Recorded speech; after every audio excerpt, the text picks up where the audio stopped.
Hello दोस्तों, आज की इस कहानी में आपका स्वागत है। मेरी शादी को 7 साल हो गए। मेरा 1 साल का बेटा है। मेरे पति राजीव एक फैक्ट्री में काम करते हैं। एक दिन मैं बाज़ार से कुछ घरेलू चीज़ें खरीदकर ऑटो में बैठी हुई घर की ओर आ रही थी। एक जगह पर ऑटो रुका। एक सवारी सामने वाली सीट पर आकर बैठी। जैसी ही मेरी नज़र उस सवारी पर पड़ी तो मैं एकदम चौंक गई और मेरे दिल की धड़कनें बढ़ गईं। इससे पहले कि मैं कुछ कहती, सामने बैठा हुआ आदमी, जिसका नाम विशाल था, उसने मेरी ओर देखते हुए कहा, अरे किरण, तुम? हाँ मैंने बड़े ही बेमन से जवाब दिया। तुम कैसी हो? आज हम काफ़ी दिन बाद मिल रहे हैं। विशाल के चेहरे पर खुशी तैर रही थी। मैं ठीक हूँ। मुझे पता चला कि यहाँ इस शहर में तुम्हारी शादी हुई है। जान सकता हूँ कि तुम्हारे परिवार में कौन कौन है? मेरे पति और एक बेटा, मैं बोली।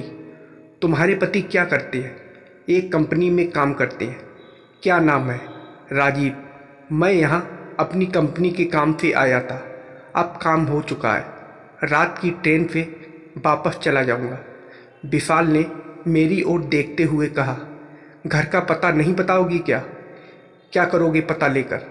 मैं कुछ सोचते हुए बोली, कभी तुमसे मिलने आ जाऊंगा। क्या करोगे मिलकर? देखो विशाल, अब मेरी शादी हो चुकी है और मुझे उम्मीद है कि तुमने भी शादी कर ली होगी। तुम्हारे घर में भी पत्नी व बच्चे होंगे। हाँ, पत्नी, एक बेटा और एक बेटी है।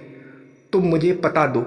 वैसे तुम्हारे घर आने का मेरा कोई हक तो नहीं है, पर एक पुराने प्रेमी नहीं बल्कि एक दोस्त के रूप में आ जाऊंगा किसी दिन। मैंने उसे अपना पता दिया। कुछ देर बाद ऑटो रुका। मैं ऑटो से उतरने लगी। किरण, अब तो रात को मैं वापस जा रहा हूँ, फिर किसी दिन आऊँगा। मैंने कोई जवाब नहीं दिया। घर पहुँचकर मैंने देखा कि मेरा बेटा कमरे में बैठा हुआ स्कूल का काम कर रहा था। मैंने बेटे को खाना खिलाया और उसके बाद कमरे में जाकर लेट गई।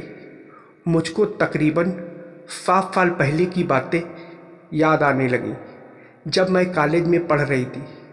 कॉलेज से छुट्टी होने पर मैं एक नौजवान को अपने इंतज़ार में पाती थी। वह विशाल ही था। हम दोनों का प्यार बढ़ने लगा। मैं जान चुकी थी कि विशाल किसी प्राइवेट कंपनी में नौकरी कर रहा है। मेरे पिताजी का अपना कारोबार था। हम दोनों शादी करना चाहते थे, पर मेरे पापा को यह रिश्ता बिल्कुल मंजूर नहीं था। लिहाजा मैंने और विशाल ने घर से भागने की ठान ली। घर से कुछ रुपए व कुछ जेवर लेकर मैं विशाल के साथ दिल्ली जाने वाली ट्रेन में बैठ गई थी। वहाँ पहुँचकर हम 15 दिन होटल में रहे। वहाँ मैंने अपना सब कुछ विशाल को सौंप दिया, लेकिन पता नहीं पुलिस को कैसे पता चल गया और हम दोनों को पकड़ लिया। मेरे पापा को बुलाया गया। विशाल को पुलिस ने नहीं छोड़ा। नाबालिग लड़की को भगाने के अपराध में जेल भेज दिया गया। पापा को मुझसे बहुत नफरत हो गई थी, क्योंकि मैंने कहना नहीं माना था। मैंने आगे पढ़ाई करने को कहा था, पर पापा ने मना कर दिया था और मेरी शादी करने की ठान ली थी। मेरे लिए रिश्ते ढूंढे जाने लगे। साल भर इधर उधर धक्के खाने के बाद पापा को एक रिश्ता मिल ही गया था। राजीव एक कंपनी में काम करता था। उसके माँ बाप नहीं थे। वह अकेला ही रहता था। पापा ने राजीव से जब शादी की बात की तो उसे सब सच बता दिया था। राजीव ने सब जानकर भी मना नहीं किया था। मैं शादी करके राजीव के घर आ गई थी। अब मैं एक बेटे की माँ बन गई थी। एक दिन राजीव ने कहा था, देखो किरण, मुझे तुम्हारी पिछली ज़िंदगी से कोई मतलब नहीं। तुम भी वह सब भुला दो। इस घर में आने का मतलब है कि अब तुम्हें एक नई ज़िंदगी शुरू करनी है। जी हाँ, मैं ऐसा ही करूँगी। मैं राजीव को पति के रूप में पाकर खुश थी और उसने भी कभी शिकायत का मौका नहीं दिया था। पापा मम्मी भी अब अपना गुस्सा भूलकर अब मुझसे मिलने आने लगे थे। आज दोपहर मेरी अचानक विशाल से मुलाकात हो गई। मुझे विशाल को घर का पता नहीं देना चाहिए था। मेरे दिल में एक अनजाना सा डर बैठने लगा। मैं आंखें बंद किए चुपचाप लेटी रही। अगले दिन सुबह के तकरीबन 11 बजे राजीव के जाने के बाद मैं रसोई में खाना बनाने की तैयारी कर रही थी। डोरबेल बज उठी। मैंने दरवाज़ा खोला तो सामने विशाल खड़ा था। तुम मेरे मुंह से अचानक ही निकला। तुम तो कह रहे थे कि मैं रात की गाड़ी से जा रहा हूँ।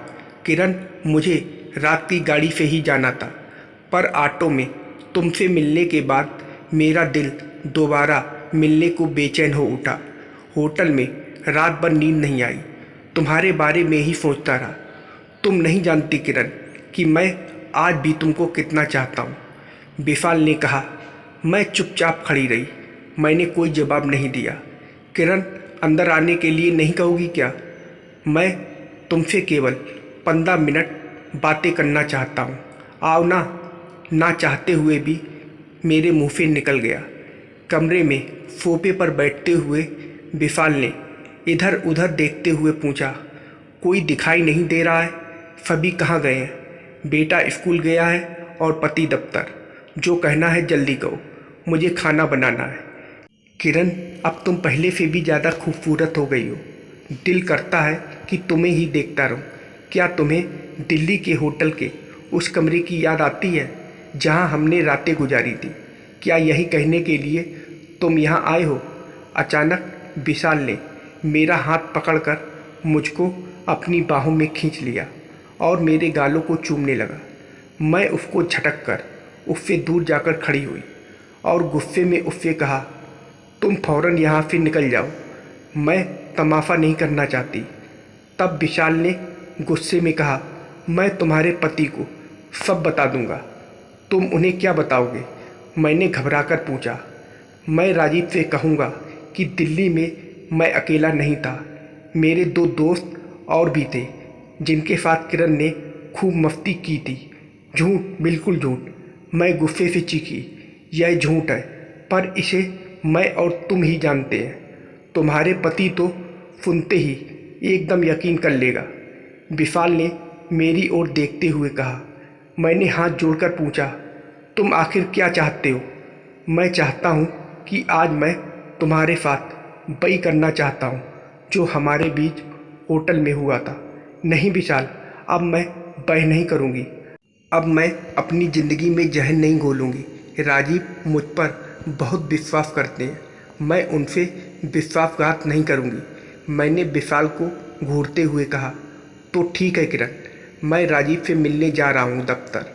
विशाल ने कहा, दफ्तर जाने की ज़रूरत नहीं है, मैं यहीं आ गया हूँ। राजीव की आवाज़ सुनाई पड़ी। यह देख मैं और विशाल पूरी तरह चौंक उठे। मेरे चेहरे का रंग एकदम पीला पड़ गया। यहाँ क्यों आया है? राजीव ने विशाल को घूरते हुए पूछा। तुझे इस घर का पता किसने दिया? किरण ने। कल यह मुझे बाजार में मिली थी, विशाल बोला। मैंने घबराते हुए राजीव को पूरी बात बता दी।